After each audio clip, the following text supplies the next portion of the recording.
Well, this is intermediate wood carving class on the eagle heads, and the eagle heads are neat for several reasons. One is it's the national symbol of our country, the bald eagle.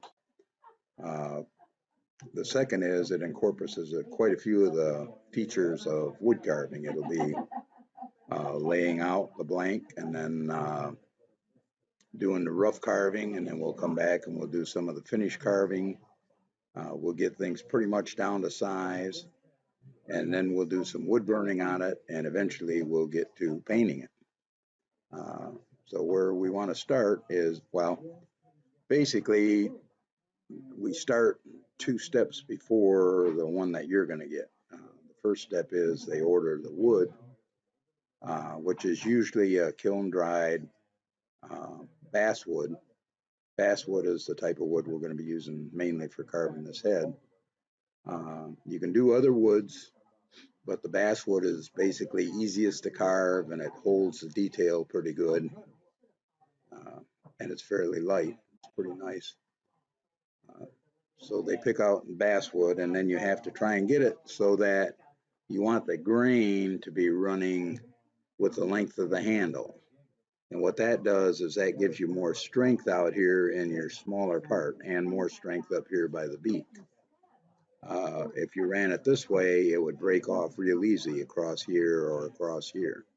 So you want your grain actually running this way. And right here, it's kind of hard to tell which way the grain is running. But I have faith in the guy who bandsawed this out. And basically that's the, once they get the wood, then they cut the blocks to the right size for making the eagle head.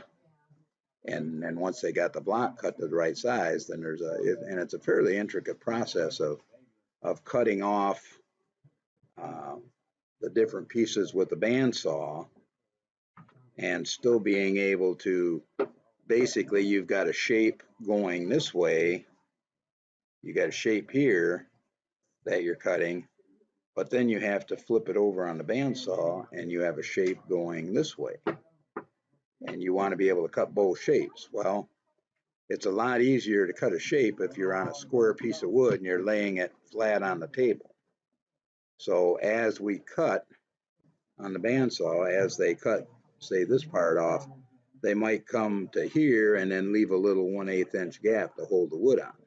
And then they'll come from here and leave a 1/8 inch piece of wood. And then the same way on this side, they're coming here and here. Okay, now by leaving those little 1/8 inch pieces of wood in there, now you have a flat surface where you can make these cuts. You can make these cuts here when on a flat surface, and that's important when you're on a bandsaw. So the pieces that you're getting have already been bandsawed, and they've also been drilled. So they've been drilled with a centering hole and then a hole up in the middle, and that's where the cane handle will go in. So that drill, that's another operation that's already been done at this point. Okay, now we get to what we give you, and we're going to give you this part. And the first thing you want to do is lay out the center lines. Okay, I'm going to hold this up closer here, hopefully to the camera, so you can see what I'm talking about. What makes a carver's ruler different from other rulers is we have the 0 in the middle. That's your center line, basically. And then it makes it fairly easy. If you're trying to find the center line, then you can look a 1/2 inch to either side of the center line or whatever it just makes it easier to draw center lines on a blank. So that 0 is what makes this kind of rule better, plus the fact that it's very flexible and you can move it around curves. Pretty nice, and usually you can pick these up 3 for $1 at any of the wood shows. So now doing the center lines, so we're going to do the center line across the top, and what you do is, see if I can get this up here close, you're going to put your 0, a little hard to find, you put your 0, having a hard time lining it up, in the middle, and then you look off to each side and get it the same, whether it's 3/8 of an inch or half an inch or whatever. And then you'll come back here farther and you'll do the same thing further back on the piece. And then you come back here and you do the same thing. You get your 0. Turn it this way, maybe it'll make more sense. You get your 0 set up, and you make a mark, and then you make another mark back here. So you draw your center line. You're drawing your center line all the way down the center of the piece. Okay, and you actually follow that around across on the back. You got your center line, and on the bottom you're going to have the center line. And the center line comes all the way around back to the beak. Okay. Then you want a center line. Well, sometimes they'll have the center line already in here as far as the center of your staff that's going to go up through here. That's what this center line is. The eyes have already been drilled in here too, and sometimes you have to move them, but that's the basic place where the eye is going to be. And that's one of the harder things when you're carving, is trying to get the eyes that look the same on both sides. They look similar, whatever it is. Now on the handle, I did the same thing. I took and I measured, put my 0 on there, wherever the 0 is. I can't see it from here, but you put your 0 on there in the middle and you line it up, and you make like 3 spots here. And then you can just hand draw the line in to give you an idea where the center of the handle is. And that'll become more important once you carve away the edges. So as you round it off, where that center line is becomes more important. So those are your basic center lines. And that's the center line part of it. Okay, now the next step is to rough out or lay out your lines so you know where you're going to round off to as you do your roughing in part. So what I did was I came down here. If we start at the back, I came down here 1/4 inch, and I drew a line all the way across. I kept making little marks at 1/4 inch. And then I drew the line. I just kind of rough drew it with my hand to connect it, because we're just trying to get a rough idea. I want to take some of the material off, but I don't want to take too much off. Okay, and you keep on doing 1/4 inch until you get to the eye. So if you just drop a line down at the eye, that's kind of where you stop doing your 1/4 inch.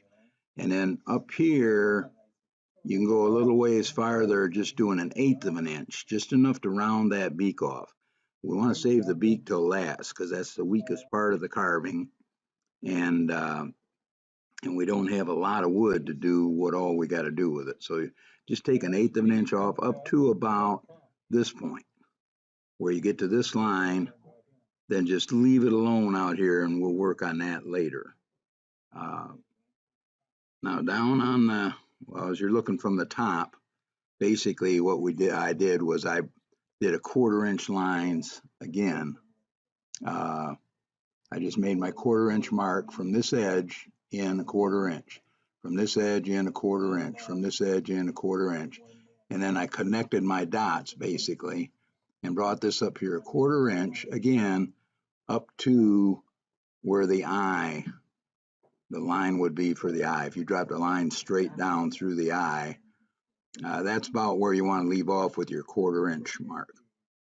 Then again, you do the rest at 1/8 of an inch up to this point, about where this beak comes up.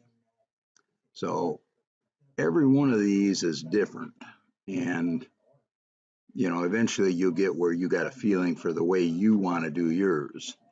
Now down here around this bottom base, we do the same thing. We do 1/4 inch in from the edge, and that's all what we're going to take off. We're going to take off all this and round it. We're going to round it, no square lines. We don't want to wind up with any straight lines, square lines, angle lines. We Want everything to be rounded off. So you want to round that off. We're rounding off, and again, on the back side here, we did the same thing. We came in a 1/4 inch, made a mark, came in a 1/4 inch, made a mark, came in a 1/4 inch, made a mark. Brought this down. All this stuff is going to get rounded off. All this around here, well, get it where the camera can see it. All this is going to be rounded off here. There we go. Okay, and then on the bottom, what I did was I measured out here 3/8 of an inch, 3/8 of an inch, 3/8 of an inch, and then I connected the dots there to make a circle. This is going to be a round circle on this one. And you may decide later you want a different style a little bit, but for right now, we're going to make the base be round just to have something to work to. And that's basically the rough out. I think I covered it here on the side. We're doing 1/4 inch along this line up. Well, we're doing 1/4 inch up to the eye and then 1/8 of an inch out to the beak. And we're just rounding this off, rounding this off, rounding this off. Okay, rounding this off here. You just want to round it off. Okay, that's pretty much the roughing in part of it.